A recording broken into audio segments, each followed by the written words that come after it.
Hi guys, hope you're happy and well. I apologise it's taken me so long to produce this one. In fact, it was supposed to be done for Halloween, but life kind of got in the way. Everything from coming down with man flu to if one of the cats decided to pee on my sofa. That was really unpleasant, especially seeing that I discovered it by sitting on it. Yeah, not very nice. But anyway, it's done now and I hope you enjoy.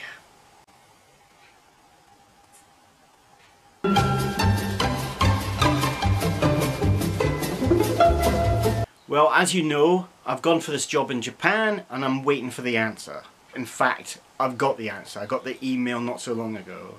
So, drum roll please. Not quite what I had in mind, but we'll roll with it. Roll with it? See what I did there?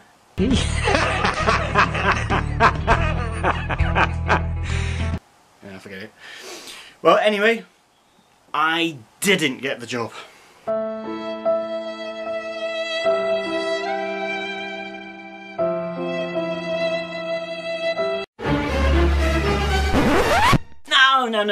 No, it's not that bad. I'm not going to top myself or anything. I'm disappointed, but, you know, life goes on, I guess. So, yeah. It turns out, when you go for a job interview, particularly for teaching English, if you tell them you're dyslexic, it might go against you.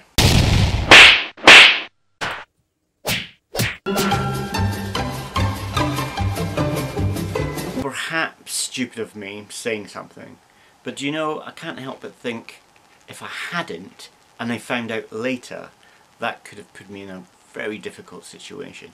Especially seeing it's in Japan, halfway around the world. So now I want to talk a little bit about the reasons why I want to become an English teacher, seeing that I'm dyslexic. But I don't just want to talk directly to the camera, I think that'll be a bit boring, so I've decided to use editing techniques to kind of interview myself. So I've got a list of what are you doing? I'm a girl. I'm going to interview you as a girl.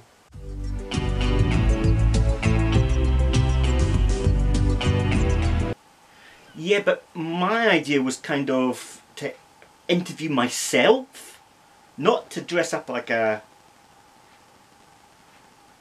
Do you think I'm attractive? So, for those people who do not know what dyslexia is, could you explain it to them, please? If you look online, it comes up with something like a general term for disorders that involve difficulty in learning to read or interpret words, letters and other symbols, but do not affect general intelligence. So how does your dyslexia affect you?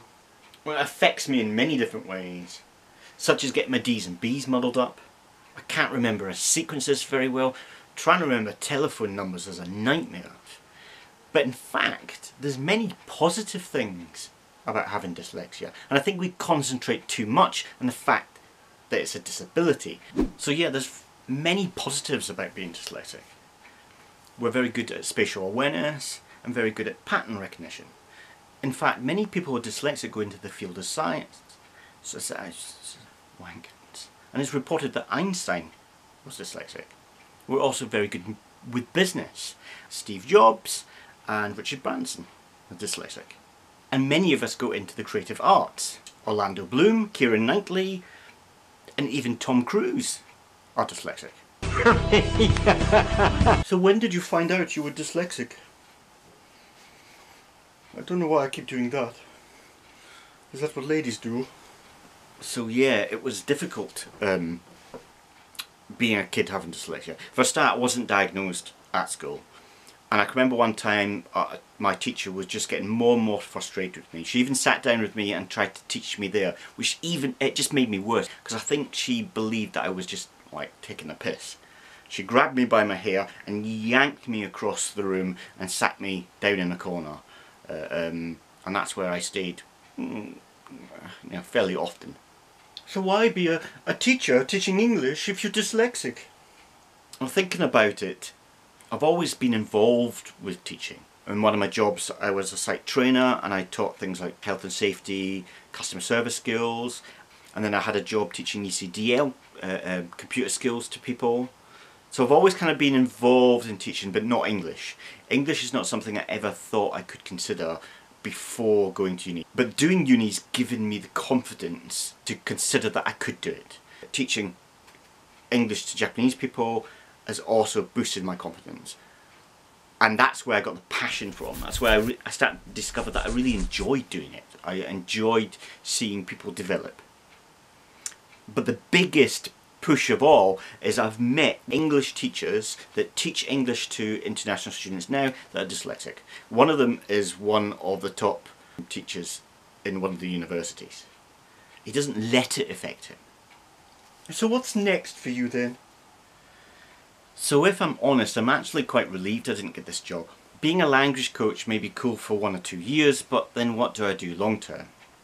Not getting a job's kind of giving me the push to go for some kind of English qualification, some kind of teaching qualification. And I've decided to try to go for what's called a CELTA.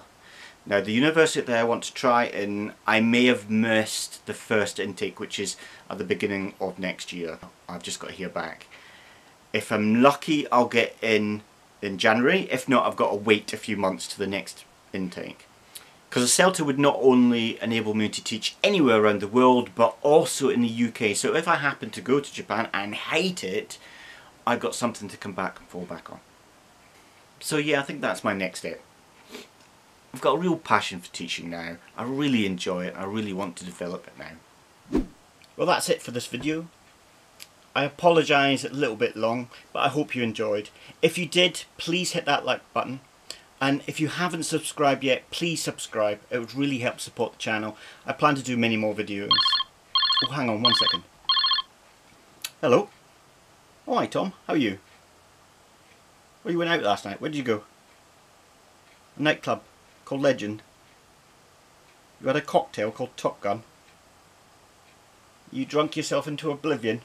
Hang on, he does this all the time. I'm going to say goodbye because this will take some time. You met a guy called Jack Reacher. He was into some kind of risky business.